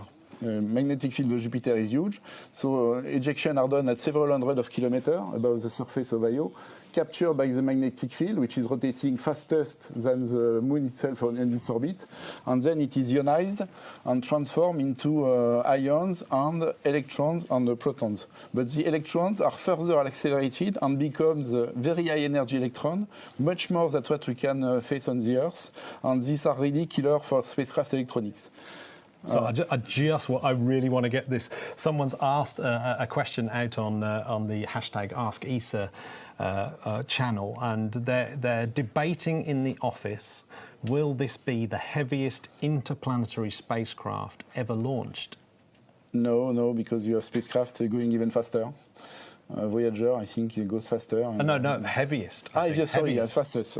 Heaviest, 6 tons for interplanetary, yes, it is heaviest. And the 6 tons are made of 2.2 tons of dry mass and more than 3.6 tons of propellant mass, and let's say 220 kilo of instrument. So for 220 kilo of real science instrument, you need 6 tons for this mission at launch. It's a long journey, isn't it? How much fuel do you need? In fact, the fuel is not really for the journey, it's for very specific maneuver. We need to insert the spacecraft around Jupiter, so it costs about 1/3 of the fuel.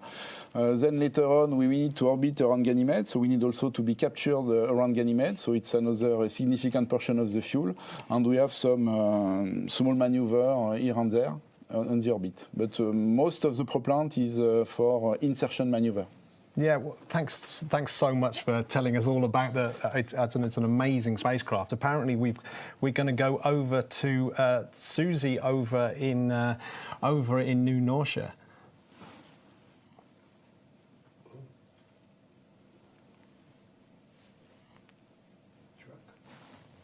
Truck. Is that not right? G'day, Matt. Ah, hello, Susie. We've got you back. Hello. Hello. So Susie. Hello, Matt. How are you? Very well, thank you. So Susie, how do we communicate with a spacecraft that's that far away?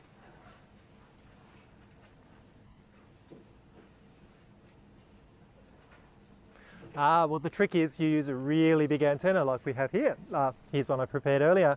So the whole idea is the spacecraft can only carry a small antenna, so it can only have a fairly small amount of gain and a fairly small amount of power, because it all has to be driven by the solar panels. Whereas here on Earth, we can have as big an antenna as we like, and we can use as much power as we like. So when we're receiving from the antenna, we use very, very sophisticated cryogenic receivers and a large antenna. And when we're transmitting to the spacecraft, we just use brute force. So we just put up to 20 kilowatts of radio power straight out through the antenna towards the spacecraft, and it all works. So can you give us some idea about, you know, the different sort of levels of power that you're trying to receive? And because I'm assuming these are ridiculous numbers.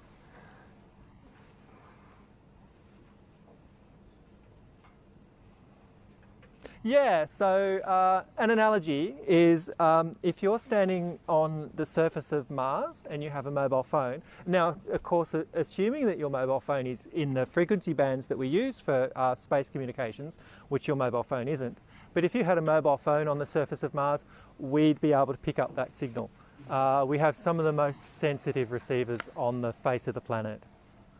Oh, so how long does it take a command to actually reach the spacecraft? Because you're not just receiving signals, are you? You're actually able to talk to the spacecraft as well and then hear back from the spacecraft.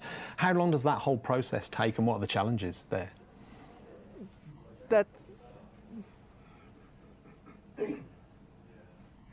Yeah, so one of the big problems here is that the spacecraft is so far away. So it can take, Jupiter in fact is anywhere from around 40 to 50 minutes away at the speed of light.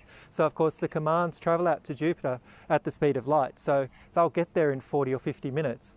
A response from the spacecraft can take another 40 or 50 minutes to come back. So you're looking at a round trip time of an hour and a half. So it's one of the comments that I've heard about deep space tracking actually from one of my colleagues at ESA is that it's sometimes like watching grass grow, because it's slow and methodical, and you take your time talking to the spacecraft. Yeah, can you describe the process of sending commands? Is it different to receiving commands? Is there any similarities and differences? What are the main differences there? Well,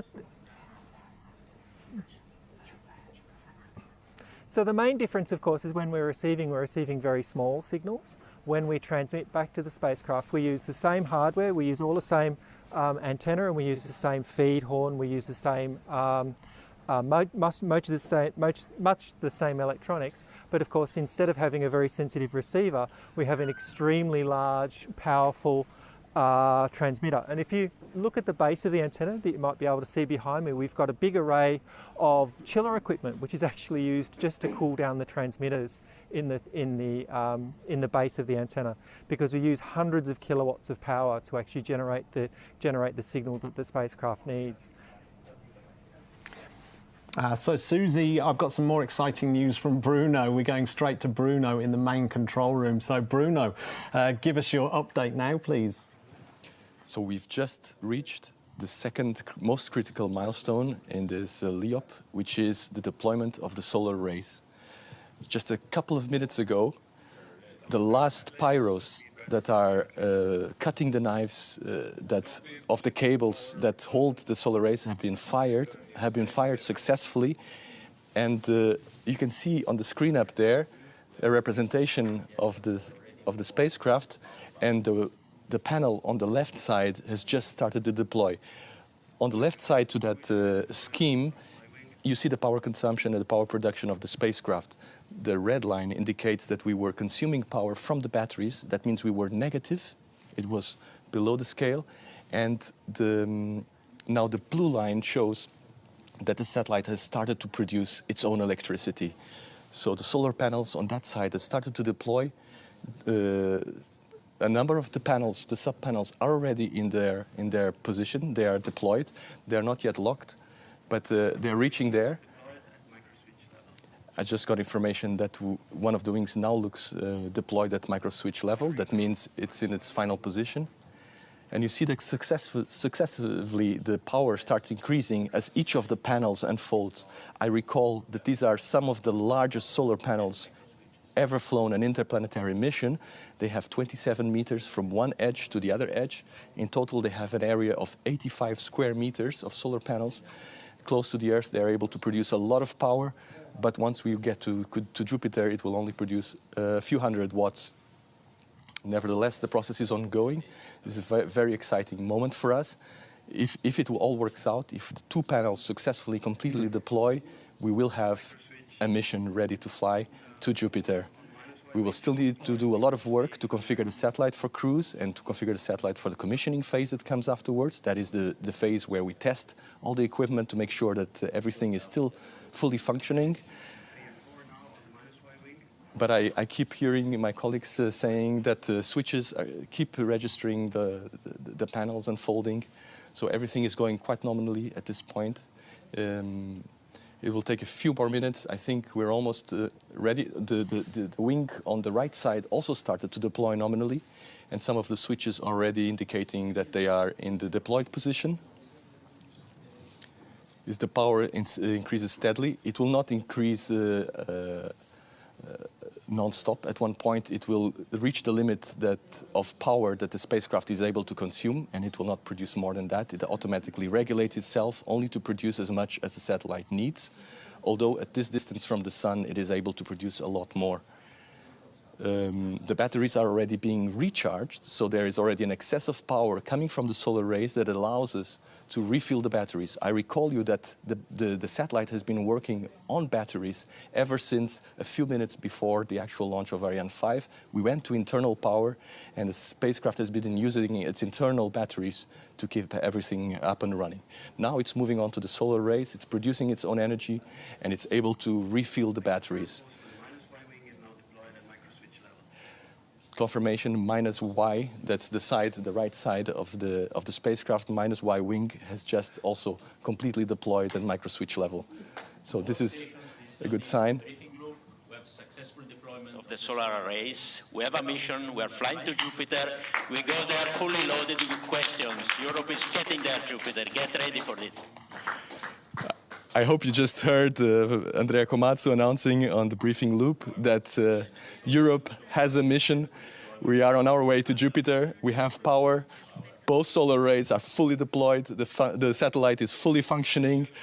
After a little scare, coming late to talk to us, the satellite is finally there. And what a beauty, what a beauty. What a great satellite, what a great mission. Congratulations to everybody involved. congratulations to the rocket, to the teams on the ground, to the teams here at ESOC that are now taking control. I will hand it back to you, Matt. There is not much to say. We have a fantastic mission ongoing, and what a pleasure it has been to share this moment with you. Yeah, absolutely. The early tense has made this all the better. I mean, I've got a little party going on in my room. So, yeah. So I want to remind. I mean, it's just how brilliant is this? I want to remind our watchers that they can also participate in this amazing day. Simply use the hashtag Ask ESA on social media, and we'll try and get your questions answered. We have one actually coming in from Twitter, which is how is JUICE able to explore Jupiter's moons in depth while it remains in orbit? It's a great question, and it's really good timing, because we've got Rosario Laurenti, who is a real scientist working in the JUICE Science Operations Centre. Hello, Rosario. Hi, Matt. So before we get to that question, actually, of you know, how is it able to do it, let's talk about this 8-year journey, because this is something else that's been coming up on Twitter quite a lot, is people asking, you know, what are the scientists going to be doing in this 8-year journey? And I'm assuming you're not just going to be sitting around drinking coffee. So, yeah. what are you going to be doing in this 8-year stretch? Yeah, you are right. Yes, this is just the starting point, but we have to be prepared and to prepare the instruments to be sure that they are ready when we arrive to Jupiter. And one of the things we will be doing is to prepare all the scientific operations we will be running when touring around Jupiter. Why is this so important? We know already that these operations will be really, really intense. And we know that we have to do the best of every opportunity we will have to look at Jupiter, to look at its moons, its rings, its magnetosphere, every character in this super scenario. And we know that we are flying one of the most powerful payloads to be flown already to the outer solar system. And for us, it's like organizing a super orchestra and trying to play a great symphony with the best instruments, the best players. And you know, this is impossible without a rehearsal, without a script. So for us, our symphony is the science return of the mission, and we have to make the most of it. And I'm actually being told that there's an announcement, so I'm just going to pause you just for a second before we get on to the answer for the next Twitter one. There's an announcement from Kourou, so we're going to go over to Kourou now. So Lisa, are you over there in Kourou? Much, Matt. And yes, we are here, and I'm here with ESA DG, Josef Aschbacher. My goodness, how are you feeling right now? Oh my God, how do I feel? I feel very relieved. It's just, but I also feel very proud for Europe and for everyone who has contributed to this mission. And let me really say a thank you to all the people who have made this possible. This goes all the way back to member states making a decision that we are having such a mission, the scientists who have conceived the mission and dreamed of the impossible, to go to Jupiter and really find out, is there a moon that could be habitable? And this is a question which, of course, we are all asking ourselves, and now conceiving a mission that can measure these parameters. And then, of course, the project teams, the industry, all the companies, all the partners, all the institutions who have contributed instruments. I'm so grateful, and I really would like to thank them from the bottom of my heart, but also to say you can really be so proud of having this achieved. Let me also add a word of thank you to our international partners. NASA is a very strong partner of ESA and of Europe. We have many cooperations, and this is one of them, where NASA has provided one instrument in particular, but also our partners in Japan. JAXA has provided components to the instruments. The Israel Space Agency has provided components. So really, this is an international partnership, but I think it's also a moment of pride for Europe. And I really, on behalf of all these teams, would like to thank everyone who has made this possible. And I'm just relieved and just so happy.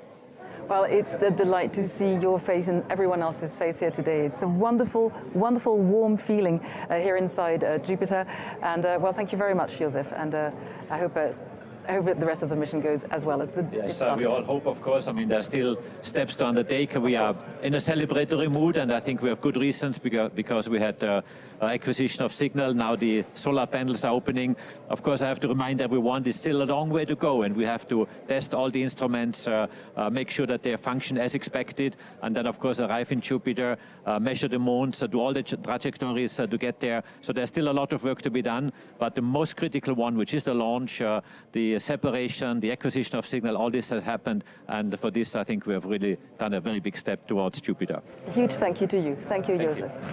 And so, well, that is it from us here in Jupiter in Kourou. Raphael and me are going to say a huge thank you to all the teams here. You don't see them, but my goodness, they have been working so hard to bring you this show. So we're delighted to have been part of it. Thanks to everyone. Thanks for watching. And Raphael, last word? Well, congratulations to my wonderful colleagues and all the teams involved in this mission. What an incredible mission. And we're going to hand back to ESOC, and they're going to, I think they have a surprise for you, but that may be later on. We're going to hand back to them for now, over in Darmstadt. Thanks for everything.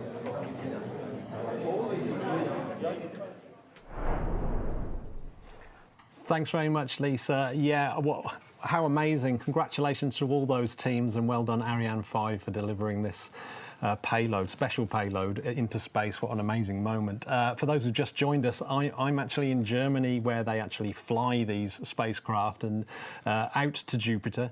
And I'm with Rosario, and we were just getting onto a Twitter question, which was, how is JUICE going to be able to explore the moons in depth when it's out at, once it's in orbit around Jupiter? Yeah.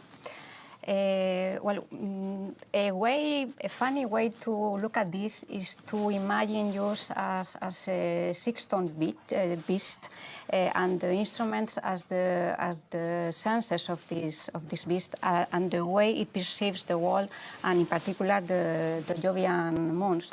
For example, the eyes of this beast will be the remote sensing instruments that will be watching at the surface and the atmospheres of the moons and see which is their composition and the processes that are going on there.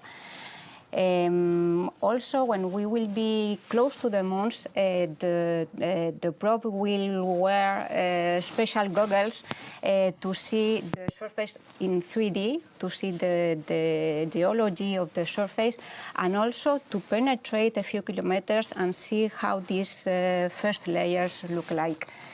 Does it mean that we cannot go farther inside and see the structure inside the moon? For this, we have the in situ instruments that will be continuously smelling and tasting the environment, touching the plasma, the particles, and feeling the magnetic field and the radiation around the probe. So everything together, also together with the way the probe is feeling its weight with respect to the gravitational pull it receives from the moon, everything together will allow us to understand the internal structure of the moons, and among other things, to know why there are and why and how and where the oceans of liquid water are, and if they are habitable. Yeah, I mean, when you described it as an orchestra and getting ready, it actually sounds more like that you have to be an orchestral musician and a ballet dancer at the same time. Yeah. It's amazing. Yeah, so you've got all these science objectives. So how do you as a scientist, do you deal with all the expectations, and how does the spacecraft itself deal with all those expectations and this huge orchestral complex piece that it has to play when it gets out there? Yeah. Well, we think that the hardest part of this orchestra is to jungle between what we want and what we can. So on one side, we have our dream of unveiling some of the secrets of Jupiter, and all the instruments want to play together at the same time and as long as possible, because every single bit of data is important for the science return. But on the other hand, the spacecraft imposes us strong constraints, and this is because we have constraints on power and on data generation. Why is this? Because we are at Jupiter, and this means that we are very far away from the sun. And even if we have these huge solar panels that could power up several houses on Earth, they can only power up something similar to a microwave at Jupiter distances. So, you know, sometimes we have to choose among the instruments that can be switched on at the same time.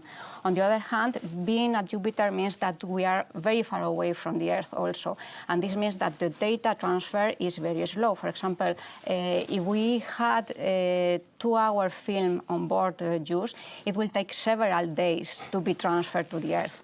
So all in all, a lot of constraints that forces us to lighten the instrument operations and to choose to trade off and to make hard decisions, but always trying to preserve the scientific objectives.